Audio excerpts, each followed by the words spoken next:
Last week, we hosted a panel with three great scholars on the subject of Ganga-Jamuni Tehzeeb. As a follow-on to that, we think it would be interesting to also bring out some alternative perspectives. Abhijit Iyer Mitra, welcome to Argumentative Last week, we Indians. hosted a panel with three great scholars on the subject of Ganga-Jamuni Tehzeeb. As a follow-on to that, we think it would be interesting to also bring up. Sorry about that. That was my own echo. Abhijit Iyer Mitra, welcome to Argumentative Indians, a platform for honest debates.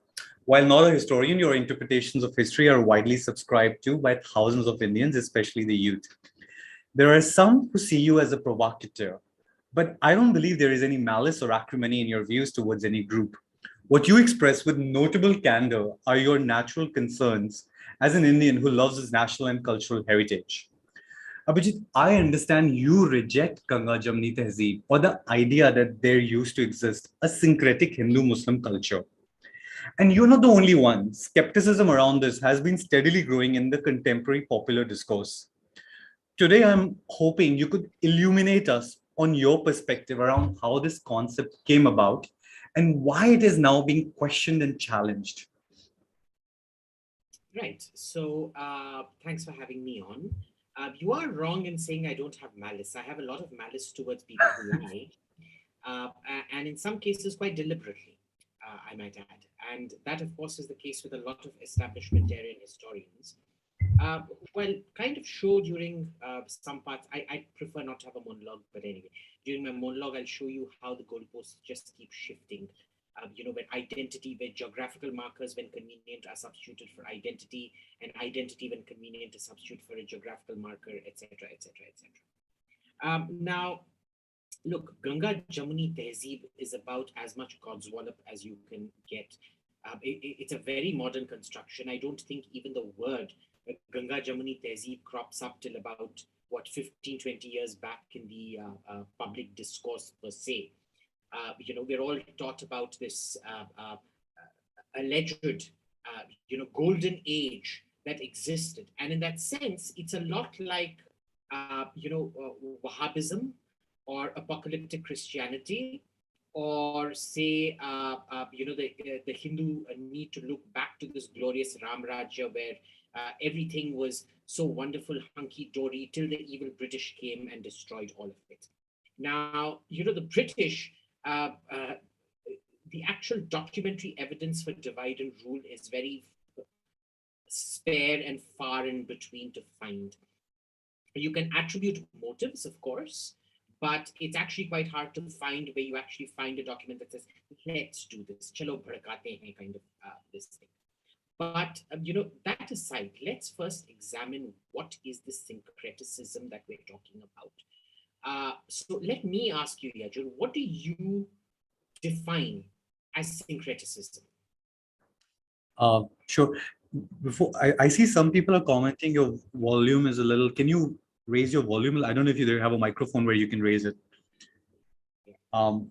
In the meantime, I'll try. Is it better?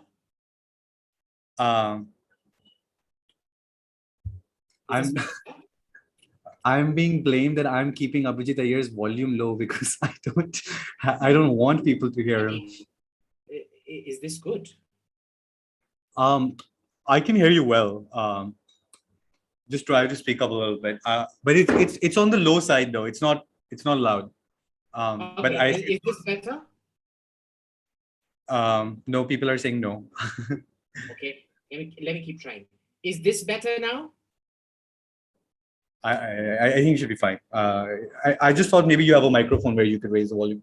Yeah, I do have a microphone and I've kept it at pretty high gain. So I'm like, I don't know why it's not coming through because. And your Zoom, is it set on high volume? Yeah, everything is here. Can you hear me now? Is this better? Yes. Answer is yes. Everybody's saying yes, yes, yes. Okay. Okay. Is this good now? Is this good? Can we go? I think now it's functional. It wasn't functioning earlier. Now it's functional. Okay. Perfect. Okay. So, question. What do you define as syncretism? At least I'm off the hook now. I'm not keeping people away from Abhijit Iyer's views. The way I understand this is a very textbook definition of how actually what there is one the textbook definition that Hindus and Muslims were working together, like Muslims were writing all these great poetry of Radha Krishna. Hindus and Muslims were celebrating, Hindus in a lot of places were celebrating um, Muslim festivals, and Muslims were celebrating Holi. Basically, I mean, reality is most of these Muslims are people who converted from India. So they continued with their customs. Just to give you an example, think something like the wedding. Now, the fact that Indian Muslims wear red joda and do the chudis and all of those customs, the barat, these are all Indian customs, whether you want to call them Hindu customs, but these customs were adopted by Muslims. And similarly, during most of the Mughal period and subsequently, Indians adopted the Persian language. We adopted a lot of the cuisine and customized it to our taste. So the fusion of cultures resulted in this rich composite culture, which reflects itself in architecture, literature, art, paintings, music, as well as dance. Like Kathak itself evolved a lot under the Muslim period when it moved out of the temples into the courts. So that is the general understanding. And then if I were to talk about from personal relation, when I think of my childhood, when I went to school, and that was, you could argue it was a privileged school in Delhi Public School, Arkipuram, but we never really thought of like who's Muslim, who's Christian. Even the thought never occurred to us. It was Christmas, everybody's celebrating Christmas. It's Diwali, everybody wish everybody. And when it's Eid, you wish everyone. It's everything is just meant to be wished. We never thought of, oh, this is your festival, this is my festival. That thought never occurred to us. But now it seems more and more part of the national discourse. So I don't know if something has changed, or it was always this way and we were just children living in our bubble. Right. We were children living in our bubble, because that's exactly how I was brought up till I actually started traveling to all these places like Uzbekistan, Turkmenistan, Iran, Afghanistan, and all of that. And that's when I first discovered that these so-called, Muslim influences on food is complete rubbish. And the classic case of this is the biryani. Okay, the Indian biryani has nothing in common to the Uzbeki Afghan pulao, and has nothing in common with the Persian biryani. Okay, a Persian biryani, what you have in Shiraz is disgusting. It is a piece of liver and mutton, that's a cutlet of liver and mutton that's cooked on a grill. And in the fat that renders out of the liver, you then cook a piece of naan bread kind of thing. And that's it. I've actually got a photo up on Twitter of it. It's disgusting. Trust me, from somebody who's had it. You go to Uzbekistan and you see how the famous Uzbeki pulao, which is also the Kabuli pulao, is cooked. It is a completely different cooking technique to what we do in India. So we're looking at completely different things, which without any evidence of transmission are claimed to have come from certain places. Because, a country like India, where rice is supposed to have possibly originated, one of the origin points of rice along with China, couldn't have possibly learned how to throw rice and meat together. And it required somebody to come from abroad and teach us how to do this. So, if you actually look at the literary trail of this, it is non-existent. So the food did not. You look at the clothes. If you actually go to wedding ceremonies in Uzbekistan, in Turkmenistan, in Persia, you will see this whole thing of jewelry, chudis, and all of that. It's very common. Adopting a new form of jewelry. What is religious about a chudi? Right? Nothing. So you would actually find that the syncretism is quite non-existent. As we understand it culturally. And in fact, there's more syncretism, I would say, between Aztecs and Indians, right? Because in terms of the way we have adopted the chili, which is an Aztec commodity, in terms of the way we've adopted tomatoes, which is another Aztec product, or potatoes, which is an Inca product, or a Peruvian product, there is far more syncretism and far more influence from the Americas on Indian food than there is of Persia or Central Asia on Indian food. Now, let's get back to syncretism. There's different models of syncretism. First is the Turco-Mongol. Do you know what the difference between a Turk and a Mongol is? There's actually none. They were the same Tangirists. They both come from, the Yakuts Oymyakon depression. At least we think that's where they come from, which channels this extremely cold Arctic air down into a funnel into the eastern steppe. And they worship the same gods, Tangir and things like that. They're Tangirists, they're shamanists. For historical convenience, we call somebody a Turk when they technically when they convert to Islam, modern, but it's not a very precise definition, because you look at the Göktürk Empire, which was the first Turkic empire, it was huge. It was as big, well, it was almost as big as the Mongol Empire, because it stretched from the Black Sea all the way to the Pacific Ocean.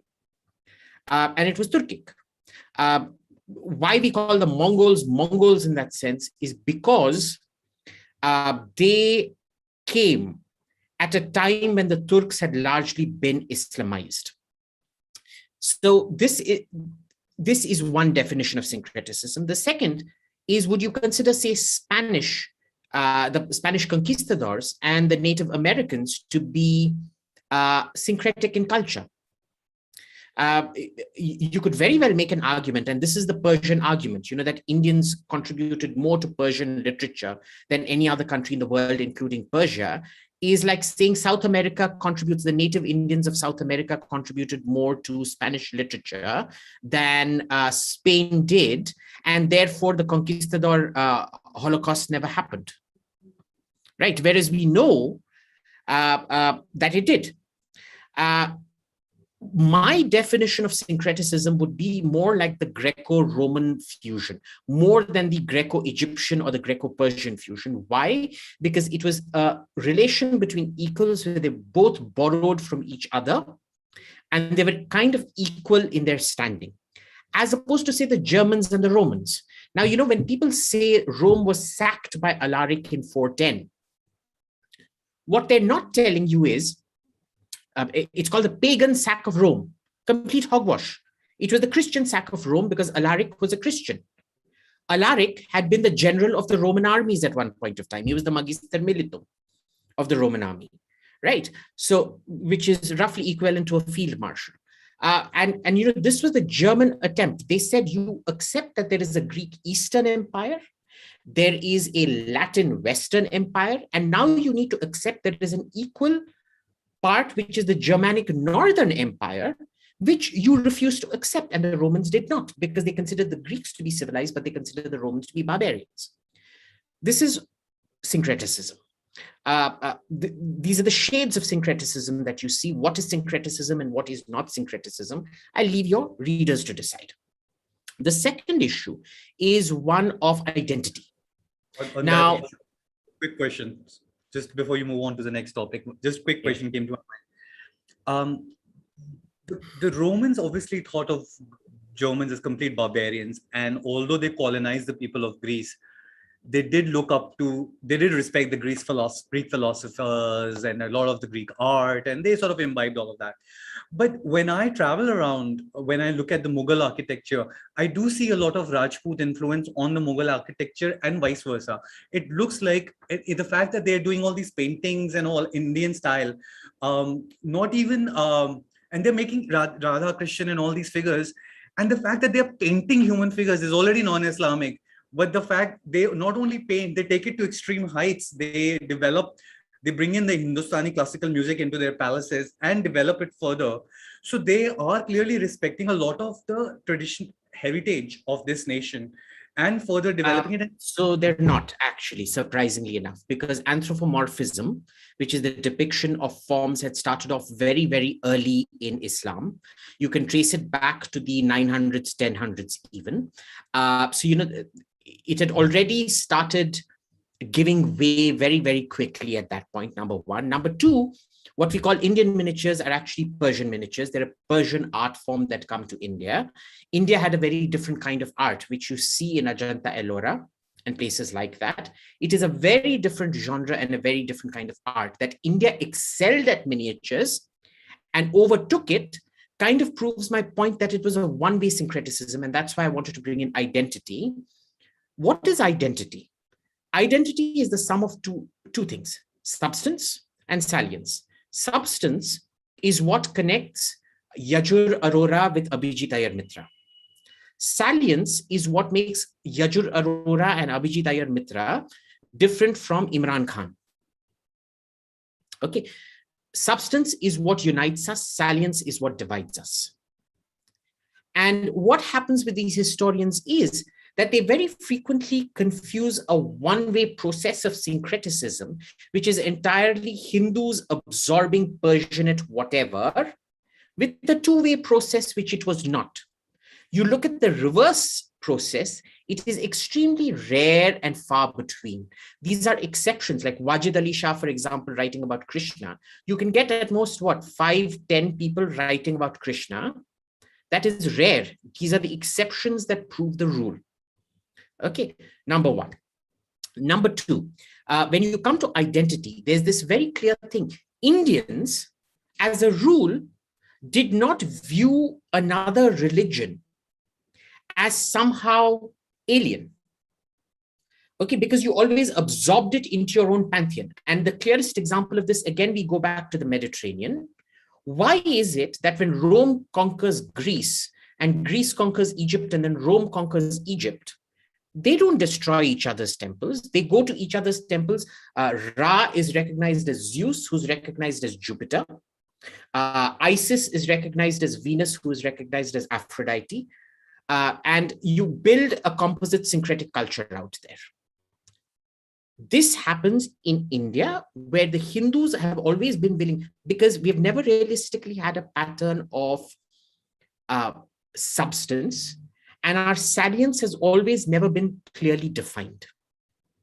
Now, if you look at several conversations with these eminent establishmentarian historians who are essentially narrative builders, serving a political purpose, because that is what historians are meant to do. They serve, their historians have always served a political purpose. You know, the STEM folks have always been the governance coolies. They may be billionaires in real life, but they've always been the coolies in historical grand narratives. It has always been the humanities that have controlled the STEM folks. And in this case, historians keep doing this. So what establishmentarian historians will tell you is, they will never give you a statistic of how this process happened in reverse inequality, never. It was almost always a one-way street in terms of identity. So you then come to the specifics of, so let me give you an example of this. You know, you had the moment Christianity takes over the Roman Empire, it turns tyrant. Okay, Constantine himself, who people say was not a tyrant, ordered the destruction of several so-called pagan temples. And they'll say, you know, it wasn't really a tyrant empire because look, 2-3 emperors down the line, Julian committed apostasy. He gave up Christianity for the pagan, for paganism again, for Roman paganism again. And that again, just, it's the exception that proves the rule, right? So this is all extremely problematic in a methodological sense, where methodology is very selectively applied, where context is very selectively applied, and where definitions are very selectively applied. Like I said with syncretism, Indians are forced to keep talking in Persian. We are meant to adopt a lot of the things that the rulers do. But come to what you asked me, with Mughal architecture, you see a lot of absorption of Hindu customs, of Rajput customs. Now, herein lies the problem. Adoption of a simple art form is not that great of a sign of syncretism. Okay, because I can show you a lot of gold working techniques that the Spanish took from the Aztecs and the Maya, well, not the Maya, but the Inca as well. That doesn't turn it into a syncretic culture. Syncretism has to be a two-way street. For example, Turks and Persians. You always had this concept of Iran and Turan. Iran was Persian Persia, Turan was Persianized Central Asia, Turkic, this thing. Turan provided the aristocracy, it provided the military ever since the Abbasid Caliphate. It provided the Abbasid revolution, because the Abbasid revolution starts in Persia. It is mostly fought by Turkic Persianized troops. What happens is you have Turks who have completely Persianized. Their lingua franca becomes Persian. Their idioms, their genre, everything becomes Persian. Their architectural style becomes Persian. Their connection is to the pre-Islamic Persian rulers, because if you read Ferdowsi Shahnameh, you're going back to people like Rustam and Behram and people like that who are pre-Islamic. They have no problems connecting themselves with a pre-Islamic king list. In India, you never see that process happen. They would have huge issues. If you say, for example, Aurangzeb was direct in a king line from Parikshit and Yudhishthira, that would be a very big problem for you, right? So it does not happen out here. So Persia, in a sense, intellectually captured Turkestan, Central Asia, while Central Asia militarily and politically captured Persia. Now, why do we keep conflating Turkic with Islamic? Because out of 1,400 years of history, only 200 years are Arab years. The rest of Muslim history is Turkic history. By 800 AD, within about 200 years of the Prophet's death, Egypt was being ruled by the Tulunids who were Turkic, right? Syria was Turkic. Turkey was, well, I mean, Turkey, there's a reason it's called Turkey. It's technically Greek, but it's called Turkey. So the Turkification that happens of Islam and Islam, the Turkification of Islam and the Islamification of the Turks, that is syncretism. You don't see that in India. When I am told that it is a syncretic culture here, what you see is the example is given, oh, look, the Mughals put a lotus on top of that. It looks like a lotus. Or the Taj Mahal has an inverted lotus as its finial. What is that even? I mean, how is that even syncreticism? Syncreticism is a complete wholesale adoption of each other's culture. Can I come in with a question at this point? Before I forget. So on the Persia example, do you think it's possible, because in Persia, the Turkic invaders were so successful in completely extinguishing the culture, the religion of the land. So there was no religious competition left. Once you've removed all the religious aspect, any religious contenders, Islam is the primary religion, then it becomes okay to adopt their previous history and culture. Similar thing we also find in other historical examples, where once a contesting religion has been extinguished, then you can adopt their history and stuff. Whereas in India, because the religion was never extinguished, majority of the population continued with the other religion, which was a pagan religion to them. This kind of adoption of their history, let's say Akbar saying that I am a descendant of Harishchandra, would have been problematic. But it's not a parallel example with Persia, where Zoroastrianism was completely stamped out.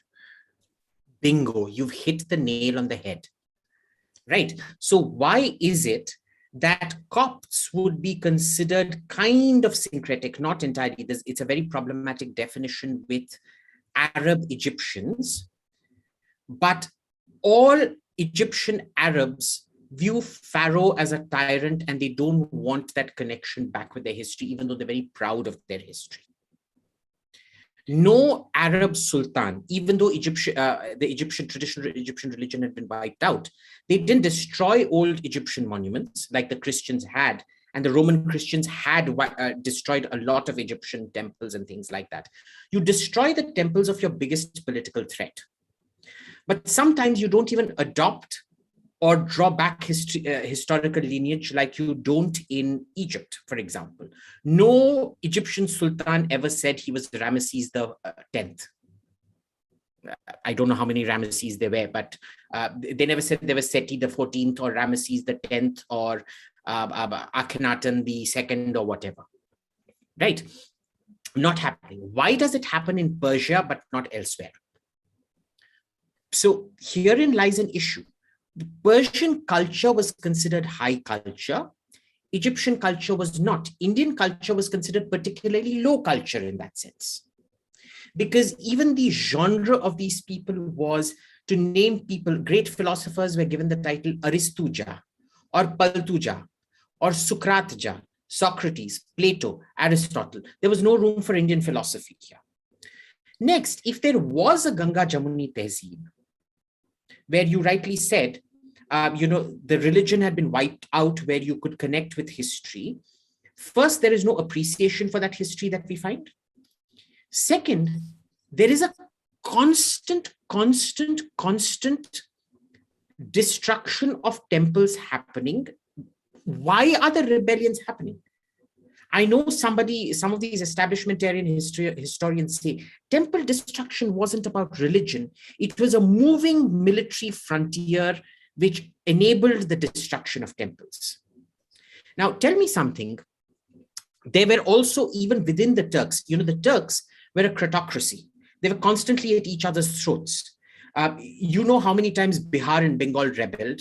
You know how many times the Delhi Sultan would go there and smash it. There was massive inter-Turkic rivalry. The Bahmani, the Bijapuri, the Bahmanis with the Tughlaqs and things like that. Why is it that this moving military frontier never destroys mosques in North India, but the moving military frontier only destroys temples in North India?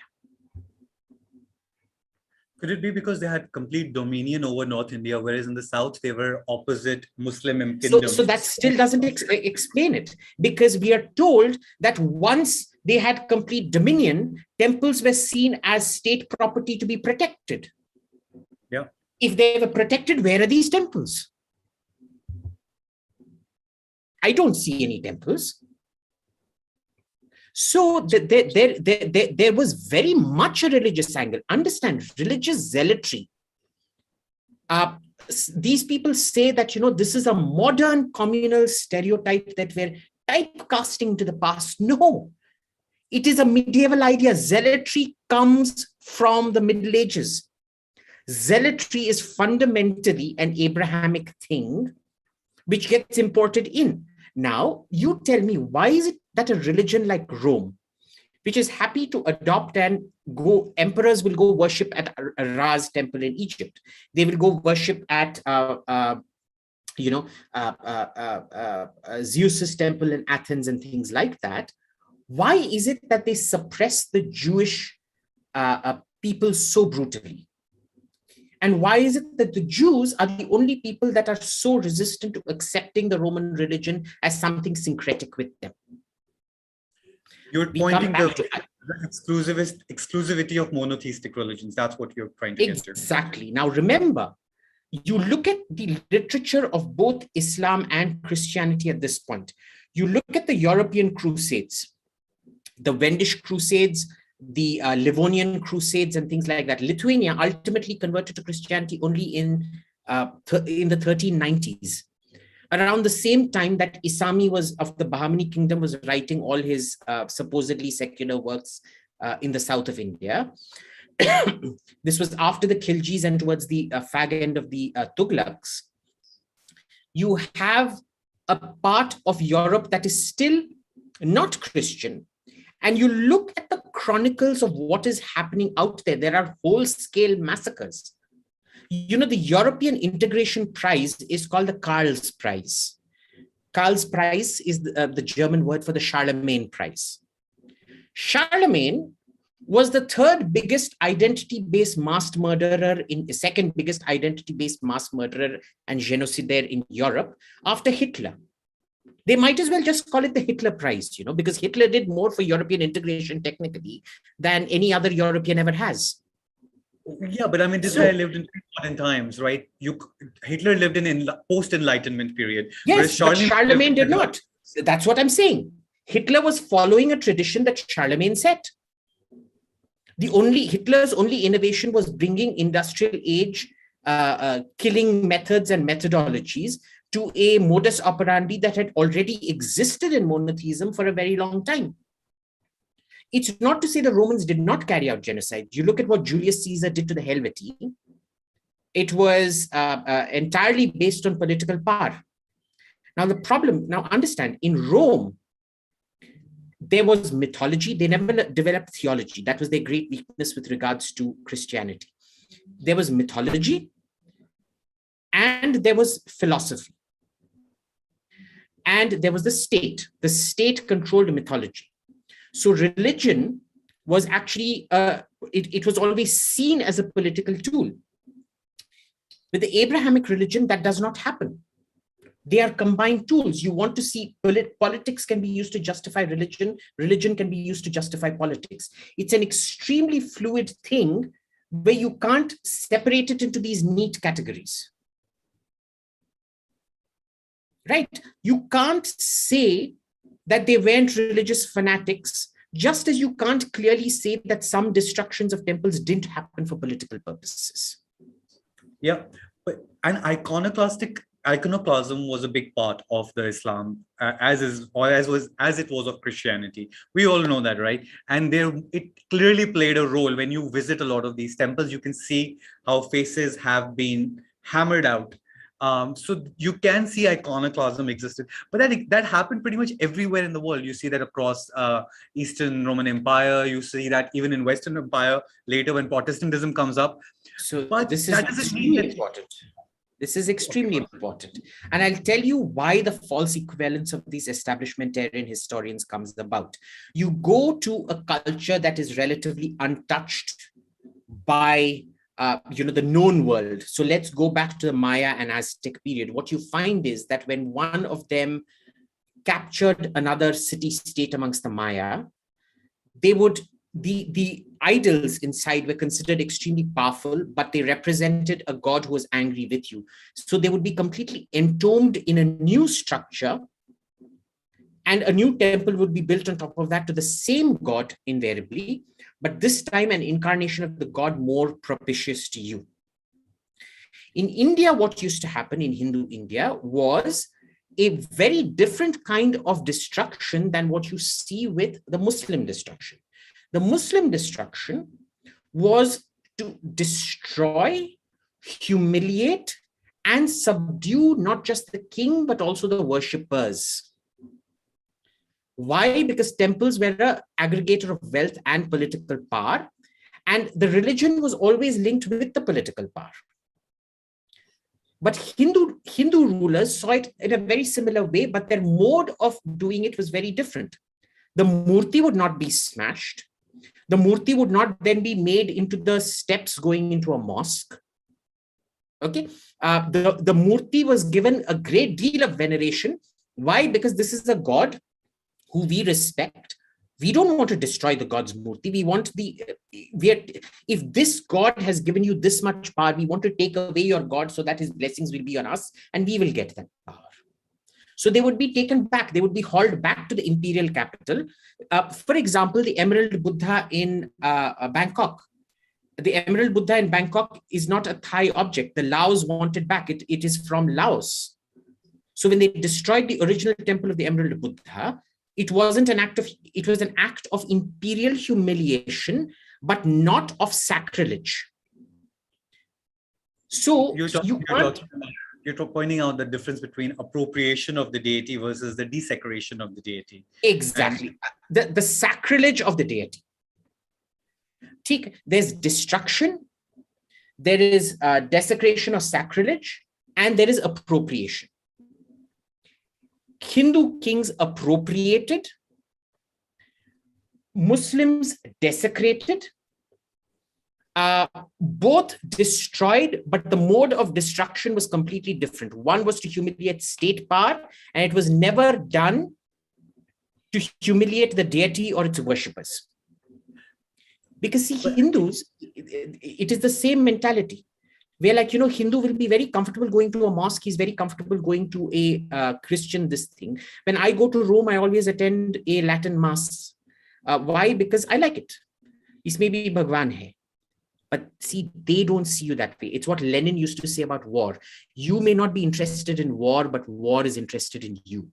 And this is why these historians very deliberately, they'll keep giving you examples of Hindus being very syncretic. The number of Muslims being syncretic is far lower. They will keep telling you how Hindus never saw them as Muslims. They used to refer to them as Turushkas, as Turks. They'll never tell you that the Turushkas always saw you as Hindus. And they always saw themselves as Muslims. Of course, they all also had their own tribal rivalries within them. That was a different matter. Yeah, so they came from a world where the identities were based on religion, whereas India was not a land where identities were based on religion, right? And you were they came from a land where identity was also based on religion, in addition to tribal loyalties. In India, religion was not one of those identifiers. Simple example, around the same time frame, when Rajendra Chola is mounting his expedition to Malaya to conquer the Srivijaya kingdom, this is 1094. Just 2-3 years before that, Ghazni had come and destroyed the Somnath temple. Now, Rajendra was a great Shiva Bhakta, but he never got offended by it. It didn't even register in his head that something like this had happened, even though Somnath is one of the Jyotirlingas. On the other hand, in Persia, about 200, approximately about 200 years later, 1256, when Hulagu Khan, who is the Tangirist Buddhist ruler of Persia, invades Iraq, destroys Baghdad, wraps up the caliph in a carpet and has him trampled to death, his cousin Berke, who's the Ilkhan, the division of the Mongol Empire, they're cousins, by the way, Berke and Hulagu, is so offended by the sacrilege that he actually starts a civil war with Hulagu for religious reasons. So they had a and for Hulagu didn't understand why this was happening, because he's like, dude, we keep doing this to everybody. What are you getting so antsy about? They genuinely don't understand what's happening. And this is a very peculiar period in Persia's history for about 50 years, where Persia is ruled variously by Buddhist Mongols and by Christian Mongols, who ultimately convert to Islam under Ghazan. Ilkhanate converts to Islam much earlier, and he is deeply upset that Baghdad has been destroyed and the Khalifa has been killed. So, you know, the identity that we're talking about, the identity markers are extremely different. Abrahamics understood substance and salience and they used it. Hindus did not. So just on that point, let me just pause you for a moment. On the salience point, right? Hindus did not use that, understand their identities in that way. And you pointed out a very important example. Rajendra Chola would not have felt anything that Somnath temple had been destroyed.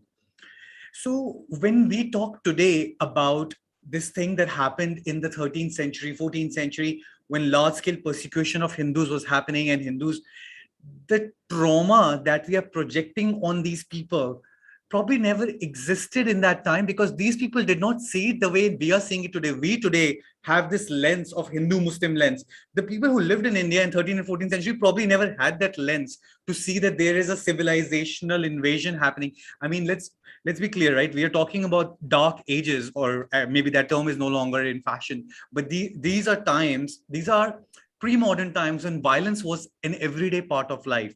Today, it shakes our heart. Oh my God, somebody killed, somebody destroyed, but that was a daily thing of people, no, just not in India, but everywhere in the world, right? Armies were coming, trampling you over, destroying things, destroying temples all the time. So the trauma that we experience today, when I visit the stunning temples of Karnataka and I see the destruction, I experience a trauma when, oh my God, how these people would have felt another civilization is conquering and destroying them. But they probably never thought about it that way, right? This is a modern, the trauma is something we are projecting on these people who never thought about their identity in the way we do it today. Wrong. And you know why? They always had that sense of identity. They had the substance, they kind of had a salience. The problem was it was never as well developed as the Abrahamic one. Let me give you an example. Why is it that Chittorgarh gets sacked 3-4 times, where the women every single time commit mass johar, right? Why do they commit johar only when there is a Muslim invader? Why aren't they committing johar when it's a Hindu invader or a Hindu king coming? And why is there this constant rebellion, knowing that your women and children are going to die? you still stand up in rebellion. You know you're going to lose, but you still stand up in rebellion over and over and over again. Why is it that the Pandya king, the pretender to the throne, who invites Malik Kafur to come down and sack Madurai to install him on the throne, has so much guilt that he reconciles with his brother and then wants the Muslims out of there? So the thing is, they didn't know what they were up against, right? This wasn't their form of warfare. You never had this kind, and this is why, you know, Ashoka's, the Kalinga stele that he has, that he's appalled by the slaughter and things like that. You didn't have this kind of total war. You didn't have these burnt, what do you call it? The burnt whatever tactics, where you burn everything. Scorched earth. Scorched earth. You simply didn't have that. There are exceptions to the rule, of course. But this, even the word for a general massacre, Katle-aam, you find me a Sanskrit word for Katle-aam. It doesn't exist. A general massacre is a Persian word. Right. So this is, and mind you, at this point of time, the checks and balances on a Turkic king were far less than they were on a European king. A Turkic king had literally no checks on his power except the Chehelgani, which was the group of 40 nobles, which is a very careful balance of Turkic tribes out there. But you read Barbara Tuchman's the calamitous 14th century, you will see that when the French king wanted to raise taxes, he had to go to the three estates, which is to say the nobility, the priests, and the people. And it was the third estate, the people who would bear the brunt of the taxes, that had to vote for it to allow the taxes to happen. So at this point of time, Europe was already building high-end states. In India, you had absolute garrison states with no, what do you call it, centralized authority in that sense, or very loose central authority, allowing for a constant, to use the word, moving military frontier, which they use very carefully to hide the fact that that moving military frontier was also a moving frontier of bigotry. Like I said, a moving military frontier, if a place of worship is a political threat, I can give you 101 examples of civil wars within the Khiljis, within the Tughlaqs, within the Mamluks, everything, where the mosques stood but the temples did not.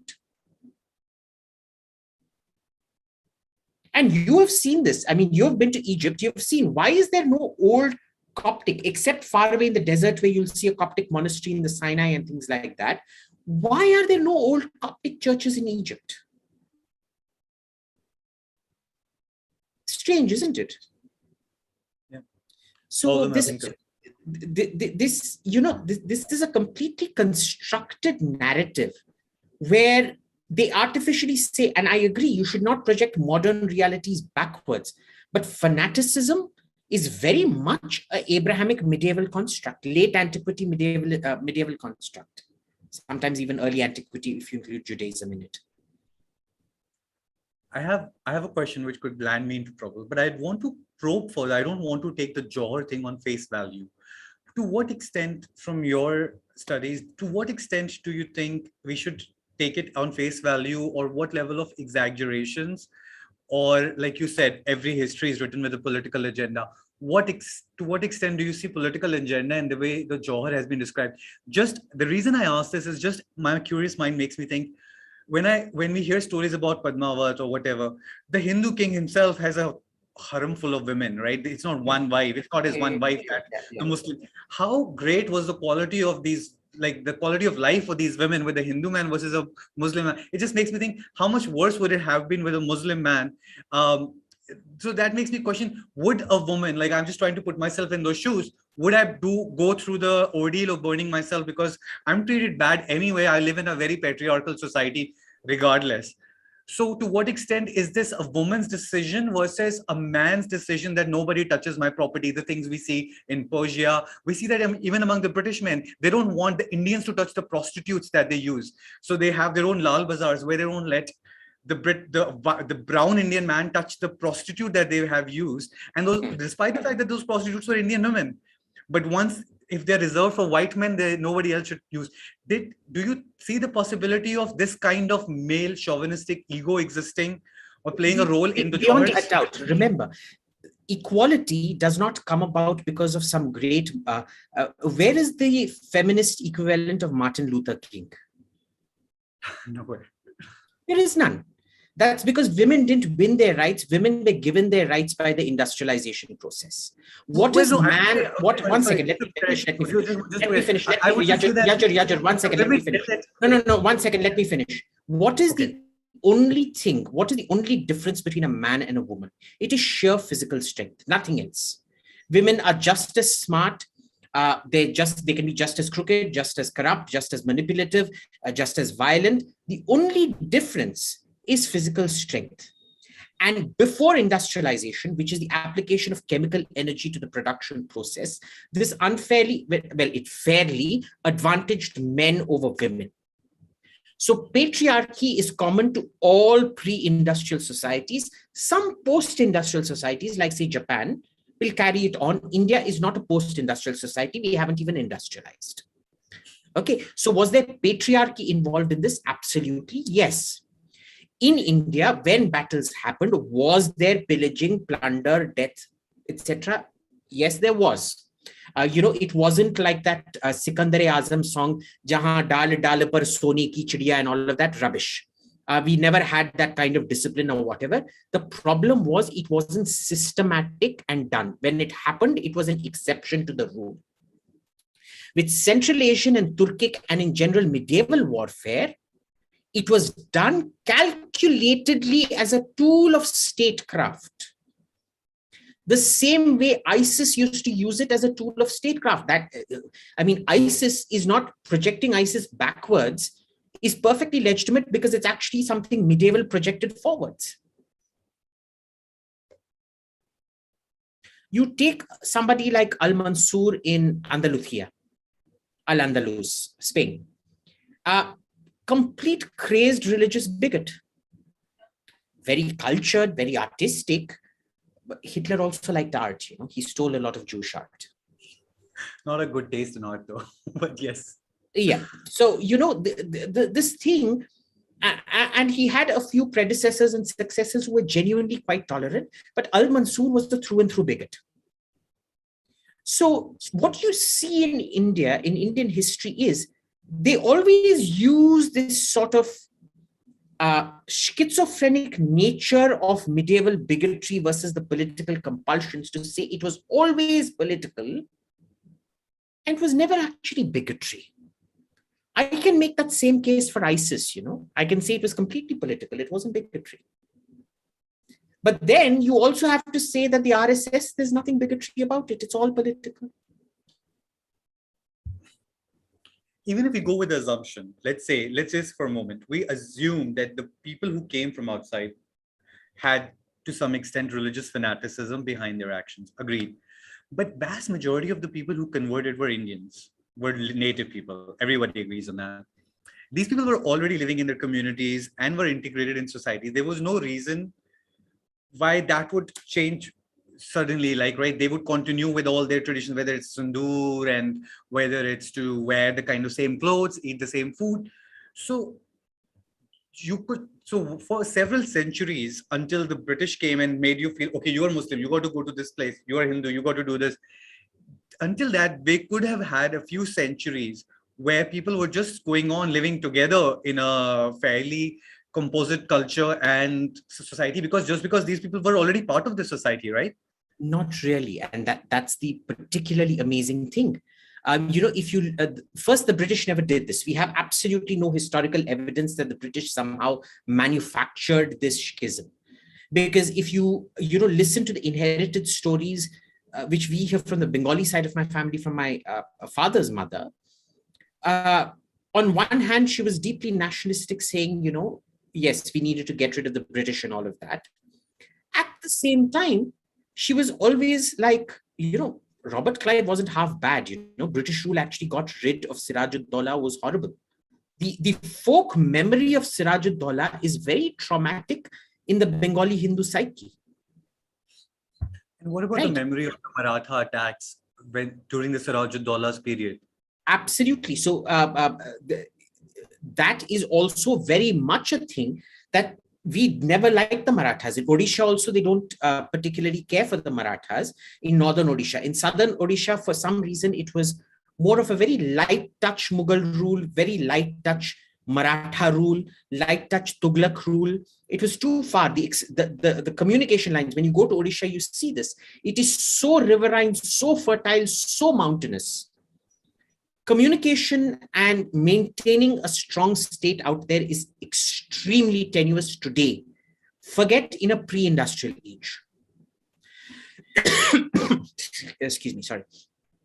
Bengal, very much the same thing.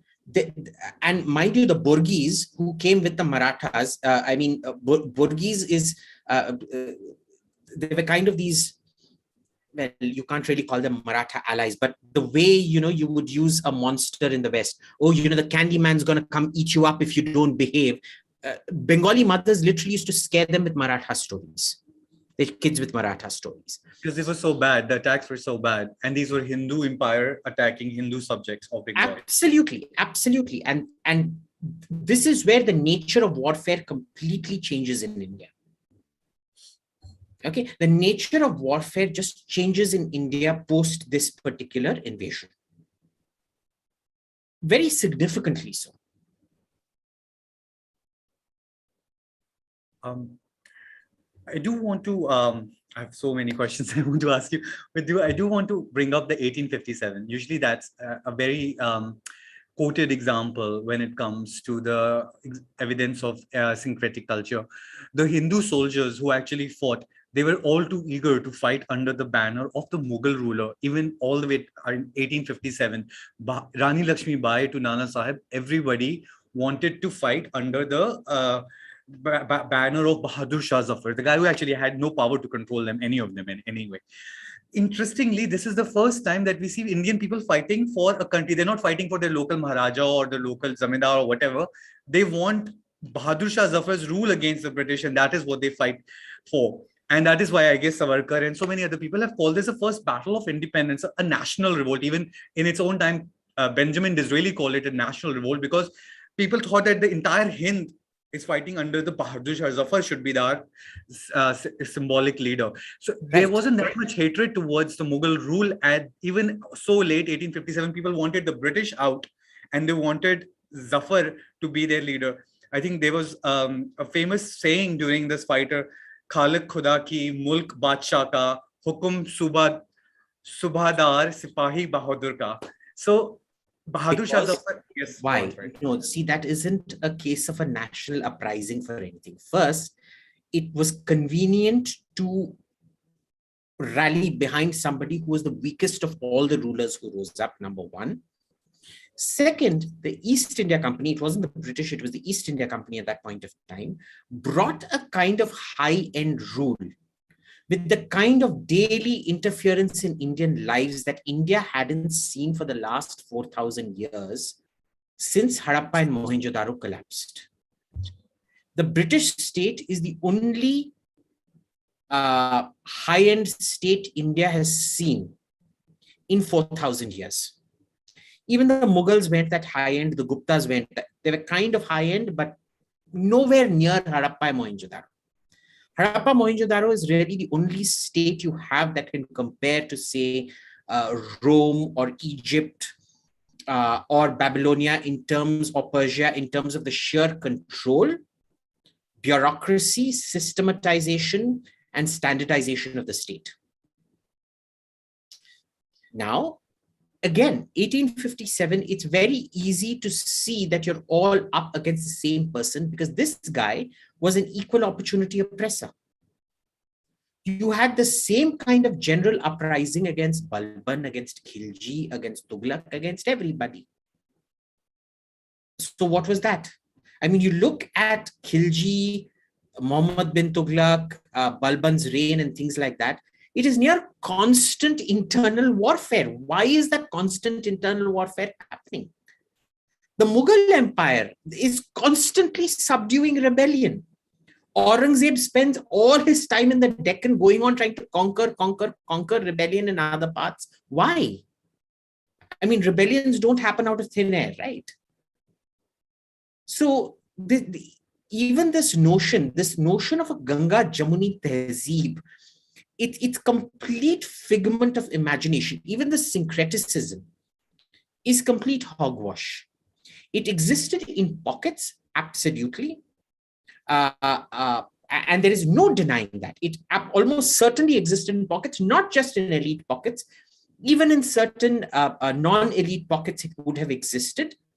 But for most part, purely because of the fact that the Indian economy was so extraordinarily unstable, because of the constant kind of wars that you keep seeing, it became a huge issue. Identity will always play when the resource crunch happens.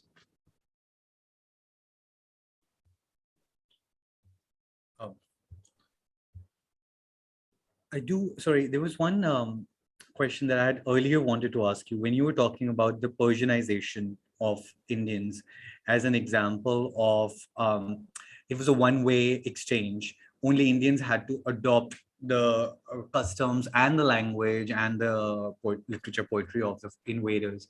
I wanted to question, how much do you think was it forced versus how much was voluntary? Just thinking about it in those days, and this is just me trying to be devil's advocate, just trying to think what could be another explanation possibly. Like today, for example, like America is the center of soft power. They command, America does not tell us to wear ripped jeans, does not tell us to wear cowboy shirts or eat burgers. We want to do all that because that place is associated with coolness. It has immense soft power. I'm just trying to think, is it possible that during these Middle Ages, because the Muslim world was so rich, it was expanding so fast, a lot of cultures were coming there, maybe it was the America of those days that everybody wanted to copy. So the Rajputs want chhatris in their architecture. They don't even bury people, but they want the chhatris. And the Rajputs start doing Darbare-Aam, and they start putting the women behind those jalis, the Persianate jalis. Like the Mughal king doesn't give a shit whether you put jali or what. It's not his, they don't care. But the Persians want to emulate what they find. Sorry, the Rajputs want to emulate what they find cool. Was Persia like the axis of soft power? Like, was it America of those days? To an extent, you can say it was, because see, everybody wants to emulate the ruler. There was Queen Alexandra in England 100 or so years back, and she used to walk. She had a slight limp, so she used to walk in a strange way. And within about 10 days of her coronation, all the ladies in London, respectable ladies in London, started pretending to walk with a limp. In Spanish, they have a very pronounced lisp when they say Z. Now, part of that is to do with the Andalusian accent. So, in Italian, what is chi and che, C-I-N-C-E, chi and che, in Spanish becomes th. So, it becomes beer, cerveza, written cerveza, is pronounced cerveza. But the pronunciation of the th as ha, a very guttural th. So Saragossa, which comes from Caesar Augusta, because Augustus founded it, Caesar Augusta becomes Saragossa, is pronounced in modern Spanish as Taraja. And when you hear it, you're like, what? What did you just say? Taraja. What? Valencia becomes Valencia. So that ha. See, there's a nice way of saying th. They don't. That comes because the king had a lisp and everybody started, emulating that in a sense. I didn't know the story. But yeah, so this royal mimicry is very common. Royal mimicry has been a thing that's very common in the past. But why is it that you only see the Rajputs mimicking this culture? You don't see too many others mimicking that culture. Could The it be Marathas accidental? also don't mimic it to the extent that the Rajputs do. Right? Now, that has a lot to do with the fact that given the sheer amount of resistance, Rajputana was the biggest toothache that all Muslim dynasties in India had, because initially that was the center of resistance. And therefore the intermarriages start during the Mughal period and the co-option starts. And then the adoption of Mughal norms comes, because if you go to Chittorgarh, you will find that in all the pre-Mughal things, there is a very strict resistance to adopting any form of Muslim influence. But after the Mughals come and the intermarriages start, then there is an openness to adopting it, which tells you what? The mimicry starts after a point of time when the barriers go down. But at least still Mughal rule, the barriers were up. And you'll go look at Tughlaqabad. You look at Ghiyasuddin Tughlaq's tomb outside Tughlaqabad. Where is the Hindu influence there? Till the Mughals come, there is no Hindu influence. Were the Mughals more syncretic? Yes. But when they syncretic, I would say emphatically no, not in the term that we understand. It was a very superficial syncretism, and it was a one-way syncretism mostly. Could it be because the 5 Delhi Sultanate dynasties were so short-lived?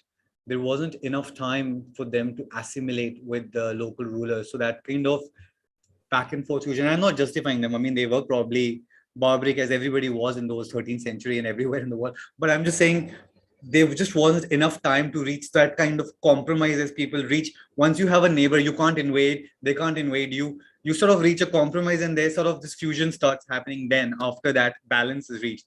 But perhaps there wasn't enough time because none of these dynasties were stable. They kept fighting each other and kind of like finish one after another. So remember, even the Mughals were very stable. I think what we tend to forget is that right up to Aurangzeb, the Mughal Empire was very much an Indo-Gangetic dynasty. It starts moving south very late. And when it starts moving south, within 50 years, it collapses because it's got imperial overextension, right? The cost of the expansion never adds up. Yeah. Now you look at the Delhi Sultanate, the shortness of the dynasties is an issue. So the Mamluk dynasty lasts about 90 years, the Tughlaq lasts about 90 years, which is really, really short. Most of them last about 20, 30, 40 years at best. Extremely volatile, but even the Mughals were extremely volatile and extremely short-lived. We tend, for some reason, we think the Mughals ruled us for 300-400 years. They did not. Babur comes and sets up the empire. His son gets kicked out, has to go to Persia and all of that and try to recapture his dynasty and all of that. So it's what, in the 1500s that they come back and set up their thing. They really only start expanding by the late 1500s. And by 1700, they're virtually finished as an empire.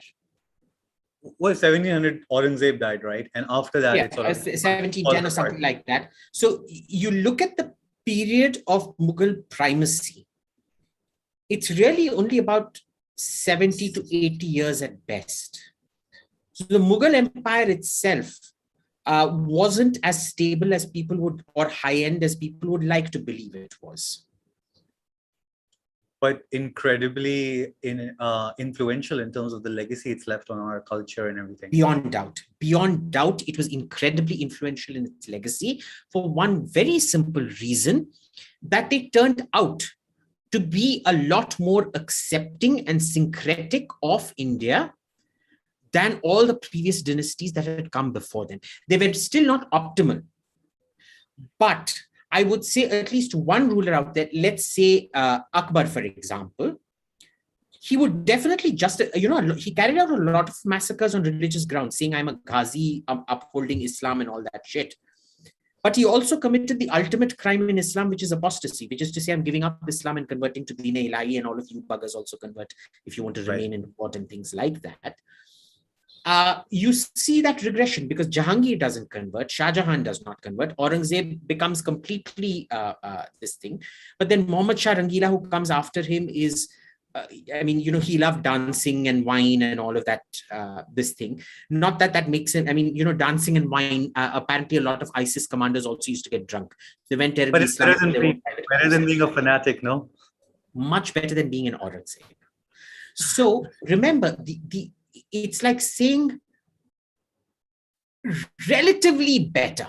So, when Poland was divided into Nazi governorates, one second, a quick example. When Poland was divided into Nazi governorates, the southern governorate, which was, I think, part of Bohemia and Moravia, I forget now, was a lot nastier than the northern one. That doesn't mean that the northern governorate was somewhat more benign. Let's just say it was less malign. But we have to, and correct me if I'm wrong, but we have to assess people for the period where they lived in. It wouldn't be fair to assess parents, like let's say a couple who lived 1,000 years ago, that they made their 10-year-old child work. At the time, there was no concept of an underage child not working. That's a very modern concept. So we can't say those parents were cruel to their child. They lived another period. Now, when you talk about 16th century and 17th century, the Mughal high period, this was a pretty horrible time around the world. When I read about, I mean, you mentioned about Spanish, what they were doing all over, genocides all over Americas, Portuguese, what they've done in Goa, forget about the rest of the world, what they did in Goa. I mean, this was the same time when these Mughals were sort of saying, okay, show us your culture. Let's talk about, oh, maybe I'll reconsider other culture. What are your values? Whereas in the rest of the world, they're just like beheading people and not even listening to what they're destroying all their literature and art. Whereas here they're saying, let's translate the Sanskrit text. Let's get them in Persian. Let's see what these guys are saying. So it's at least for that period, it seems pretty amazing. Does it compare to Sweden's government today? No, then they're probably barbaric. But for their period, they seem pretty tolerant, I would imagine. They seem pretty tolerant till you start comparing them to the Hindu rulers of the same period. So, for example, when Shivaji writes to Aurangzeb, he says, why is it that you keep doing all this crap that you're doing? Because as I understand the Quran, it doesn't say Rabbul Muslimin, the God of Muslims. It says Rabbul Alamin in the Fatiha, in the opening of the Quran, right? Which is the God of all men. So why is it? Now you can say that the Mughal Empire was, at least under Akbar to an extent, Jahangir, and to a lesser extent under Shah Jahan, and not at all under Aurangzeb, was better, relatively better than what was happening in, say, Portuguese Goa, in the Americas, even in Britain. Elizabeth, Queen Elizabeth, actually burnt more people alive at the stake than the entire Spanish Inquisition did in its 200-year reign. So was it better than that? Yes. But was it better than the Hindu states which surrounded the Mughal Empire to the south at that point of time in terms of religious tolerance? No. So if you do an internal comparison with India, no, they are not. If you do a global comparison, they fare better than, say, 70-80% of the rest of the world at that point of time. And to what extent do you think Shivaji's these multicultural views were formed by the reality where he was born and raised, where there were all these the Ahmadiyya dynasty and all these, and his father was himself an employee, very well integrated into the Muslim society. He had seen a multicultural society, which is probably what informed his views of tolerance. He employed Muslims as his bodyguards and everything. That kind of outlook only comes when you've lived in a multicultural society, like people Not today who live. Okay. Why? You look at the Vedas, for example, it comes, the Concord. Essentially, the Rig Veda is our Treaty of Westphalia, which comes at the end of the 30 Years' War, which were essentially wars of religion. Is what? The Battle of the 10 Kings of Sudas and Co. is about people who are, you are nechas, you are not performing the Vedic sacrifices properly.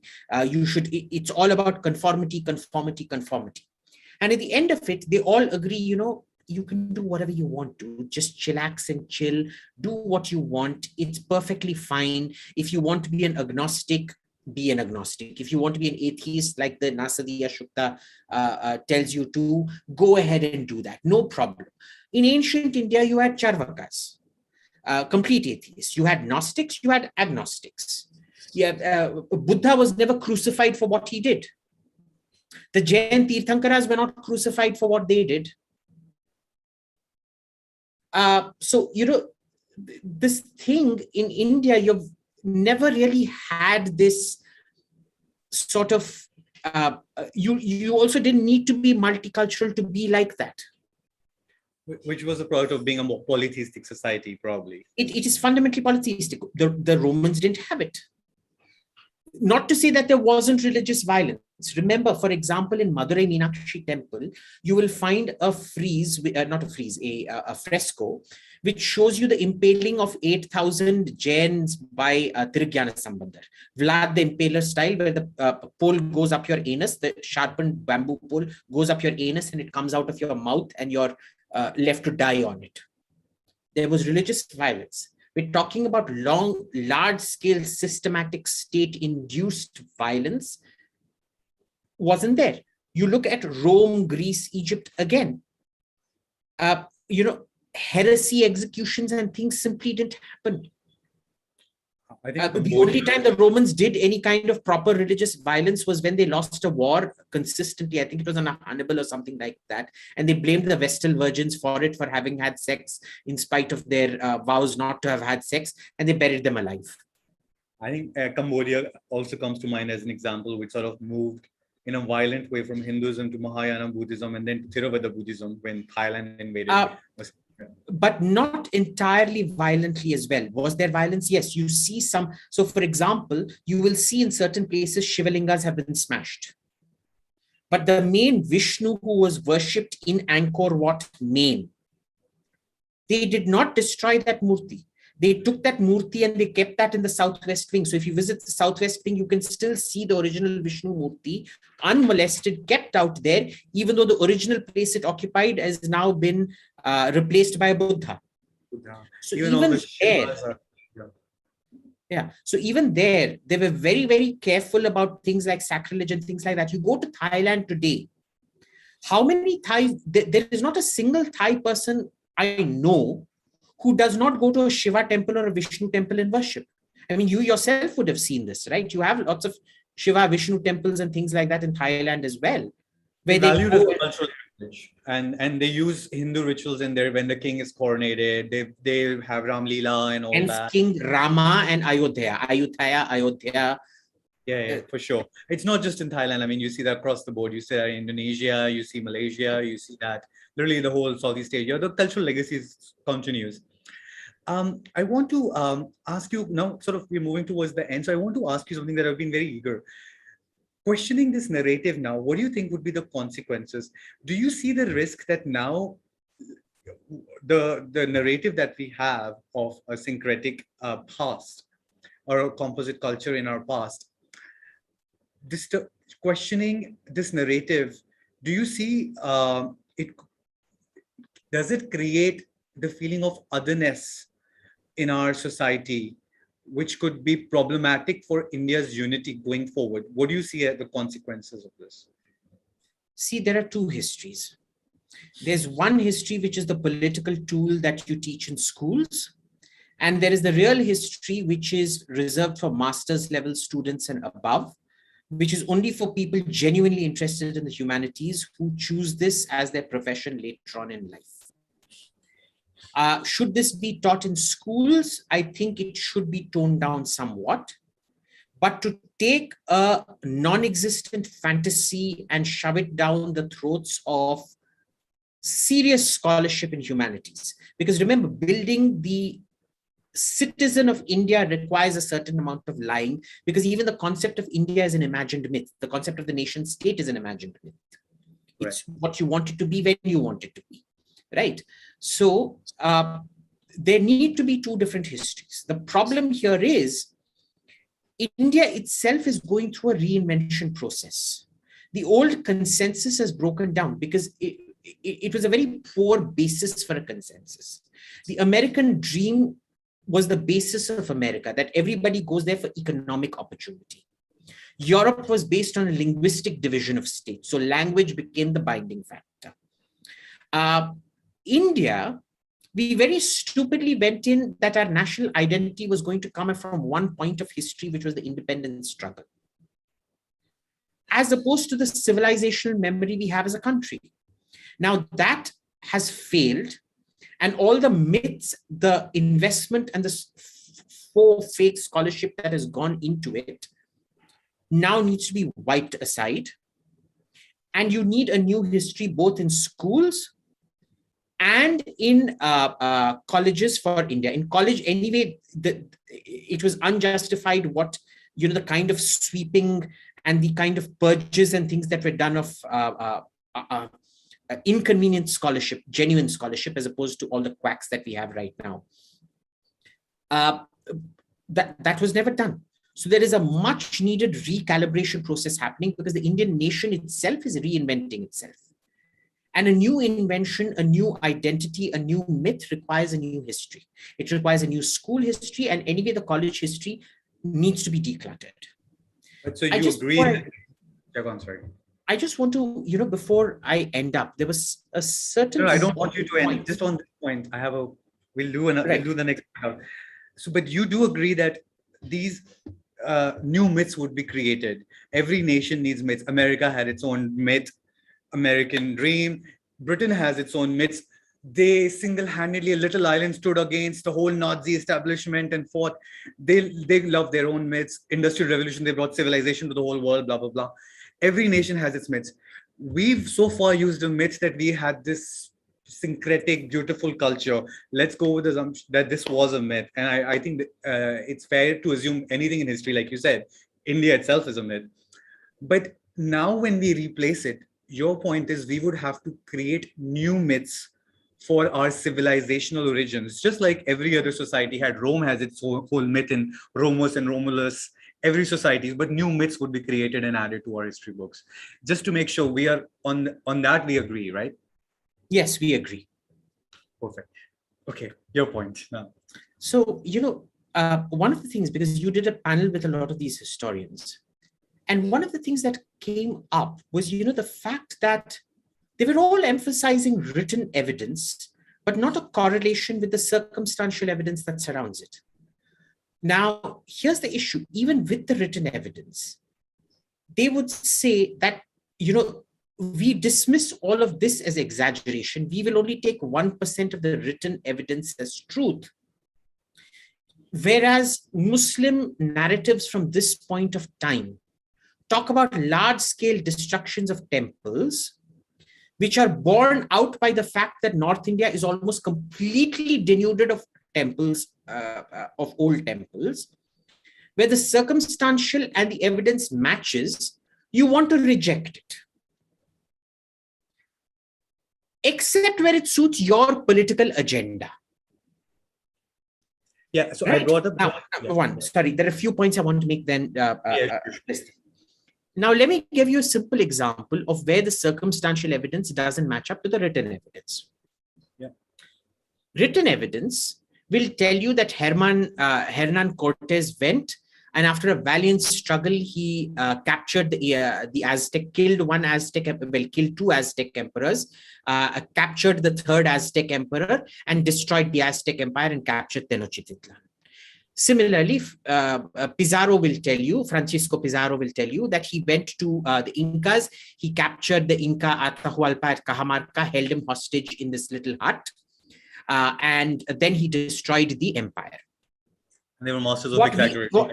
What we don't understand till this century, in fact, later this century, is that there was a raging plague happening at that point of time that had wiped out 60, 70, 80% of the population in most of these places. It was the white man disease, smallpox and things like that had come, for which these people who had been isolated from us for the last 15,000 years had no immunity, which wiped them out civilizationally.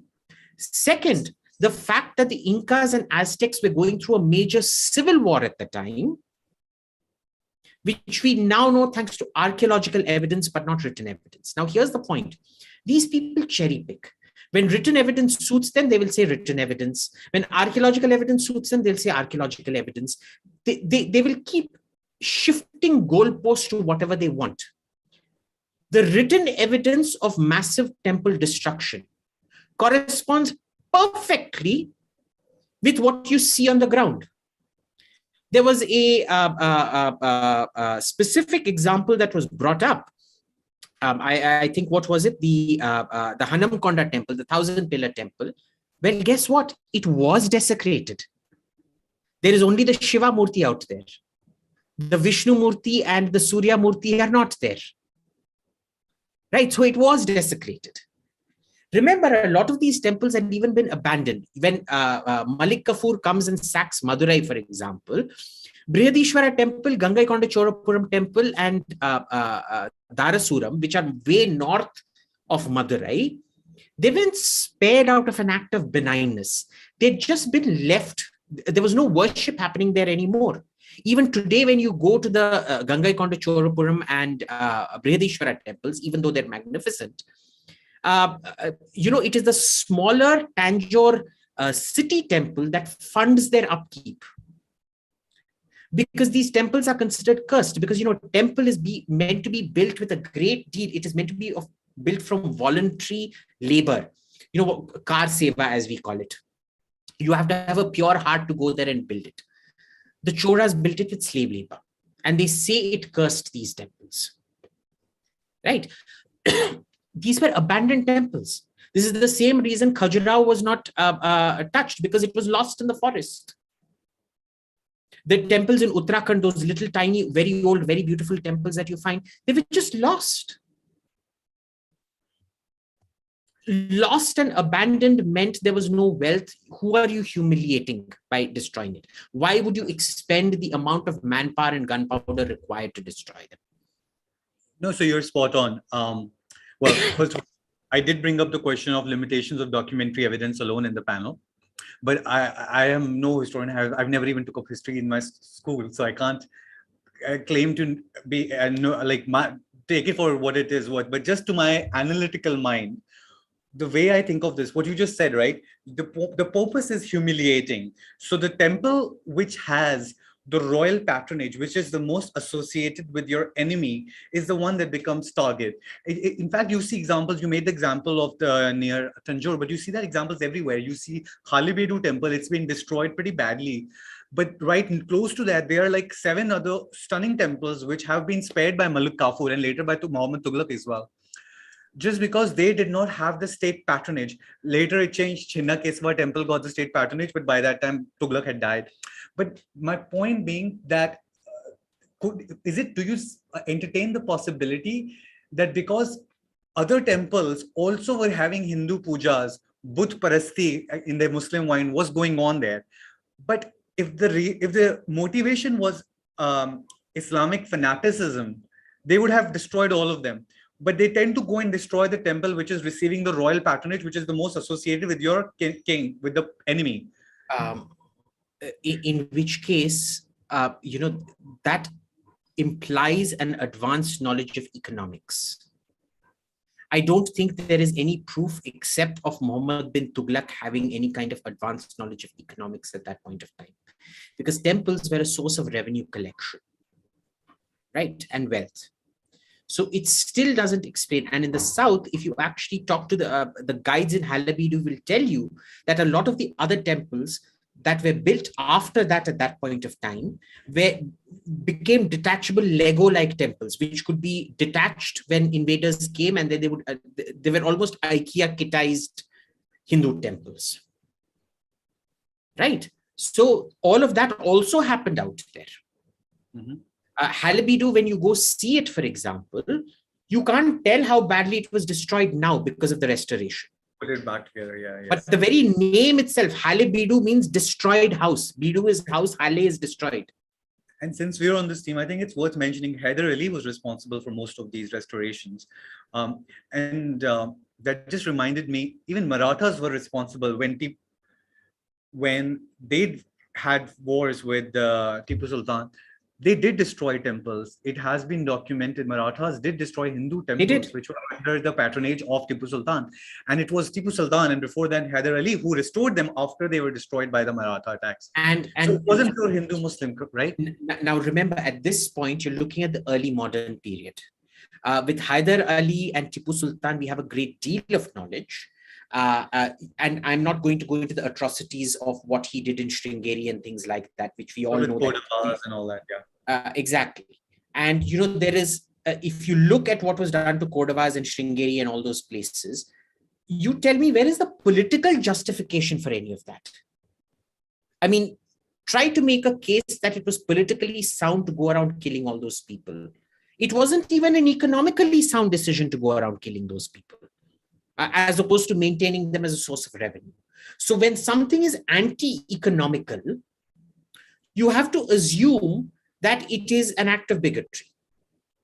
Because a mind that is sophisticated enough to calculate political gain, when the political gain function doesn't tick, when the economic gain function doesn't tick, you know, if it walks like a bigot and it quacks like a bigot and it eats like a bigot, it must be a bigot, right? Again, when we come to Maratha temple destruction, like I said, there is a difference between appropriation, desecration, and destruction. Show me where the murti was smashed. So your point is they were destroying the buildings, but they still respected the deity who was being worshipped. They just wanted to destroy the building to get at the ruler, who was actually a Muslim ruler patronizing the temple. Sometimes patronizing the temple, sometimes plundering them. Because Okay. what we, yeah. Yes. No. Think of temples in India as the Jews of Europe. Banks. Okay, every time your population, you couldn't tax your own population because it needed a consultative process of the estates. You would ask the Jewish money lender for money. As long as you could pay him, you would pay him. When you couldn't pay him, you orchestrated a pogrom to get rid of him. You would conveniently arrange for a Christian martyr child to disappear somewhere in the forest, tocofy blood libel on them and destroy them. Destroy whole communities of them. And friendship, all of that never counted for anything.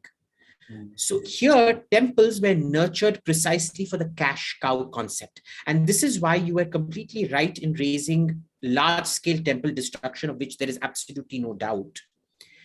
But not forced conversion, which was sporadic and quite rare. You know why?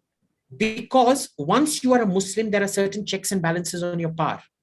But if you're a Hindu and a temple, you're a cash cow. Of course, in the north, it was so bad that even the cash cow temple was destroyed, and the Hindus had to, resort to a kind of almost semi-mobile lifestyle, ready to pack up and go at the first sign of trouble.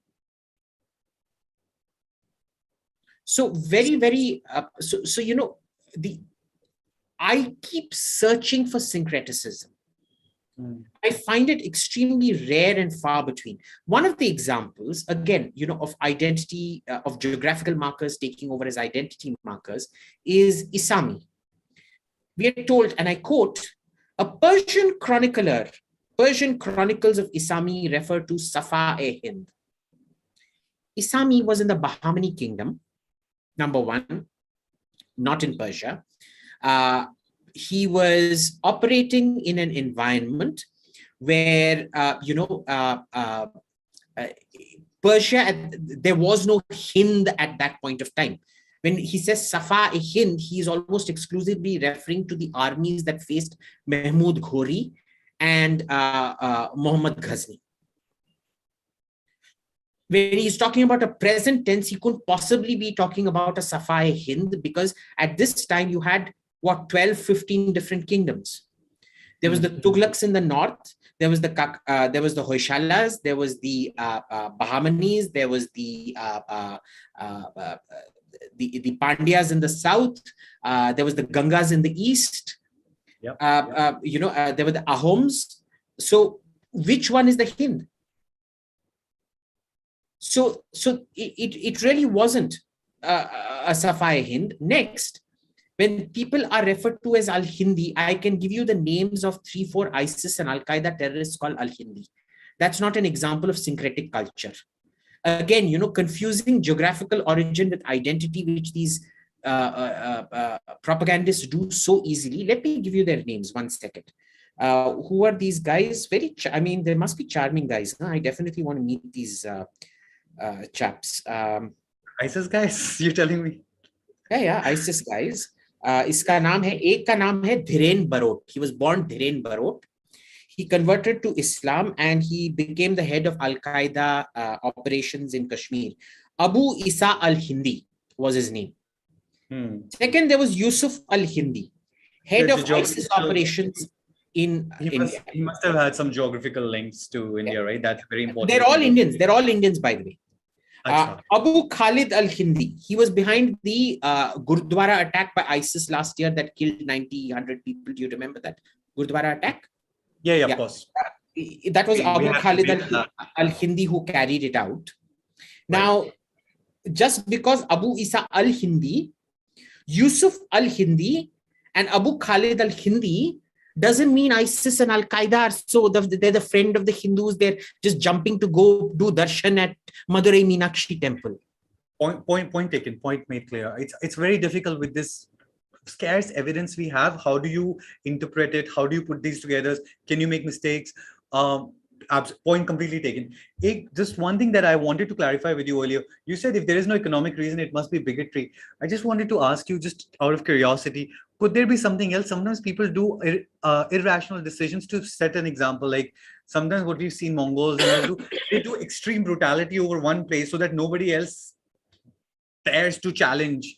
You know, could it be, and I'm just entertaining the possibility, could the extremely harsh treatment of Tipu Sultan on Kodwas just be something to set an example and others? Nobody challenges my authority, which is what Britishers used to do all the time. I mean, they did things like that as well, not just with Indians, with other places as well.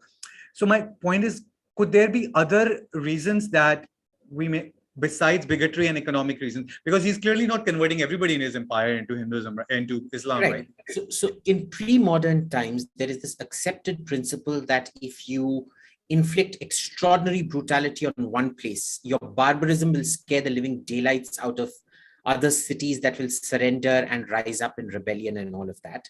And invariably we find that is hogwash, because mostly no city ever surrendered. Okay, there was also a medieval rule: the longer you held out, the more brutal your sacking will be.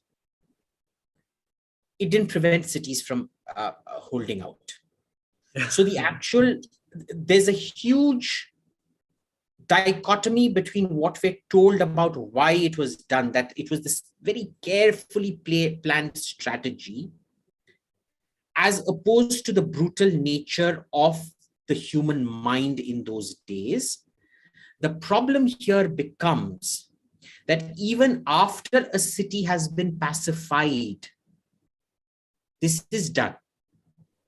Nadir Shah in Delhi carrying out the murder in Chandni Chowk, what nobody is going to tell you is it was carried out exclusively of the Hindu Seths of Chandni Chowk. Okay, Ahmad Shah Abdali, he kills off all the pilgrims in the baggage train along with that chap, who's the Maratha commander? I've forgotten the name now. I mean, the Maratha commander was an extraordinarily inept man. He was a child who should have never been killed. I forget now, but he kills off all the Hindu pilgrims in that baggage train. Okay, so there was a lot of post-pacification murders and things like that. You look at the Madurai Sultanate, the bugger is so bigoted and cruel that Ibn Battuta sitting next to him, who is so used to this, who knows Muhammad bin Tughlaq, who's brutal, is absolutely sickened and he can't deal with the Sultan of Madurai anymore. But we don't glorify. So it doesn't even follow a systemic pattern of terror pacification. But what I just want to say, Nadir Shah and Ahmad Shah Abdali are not glorified in India. They're not considered Indian Muslims. We don't romanticize them. We see them as enemies today, in today's history. No, in India, we see them as enemies. In Pakistan, they are seen as great Muslim heroes. Well, let's put that aside. But look, I could just go on and on with you. This is so engaging and so entertaining, and it's so enlightening as well. The kind of examples you bring out from all over the world, this is just so entertaining for anybody interested in history like me. But we are well over the time that we wanted to do. So I just want to thank you. This was a huge pleasure as always, Abhijit. It's terrific. I'm sure for all my counter devil's advocate questions, your fans will be crucifying me in the comments, but I'm all for that. Thank you. Thanks a Cool, lot for buddy. joining. Thanks for this. This was great fun. We should do it again. So, every time you have people who aren't up for debates, get them on, and then we'll keep doing a post-facto analysis of things. It's so great to have you because, this way I can listen to a lot more of your insights in a lot more, like we don't have the time.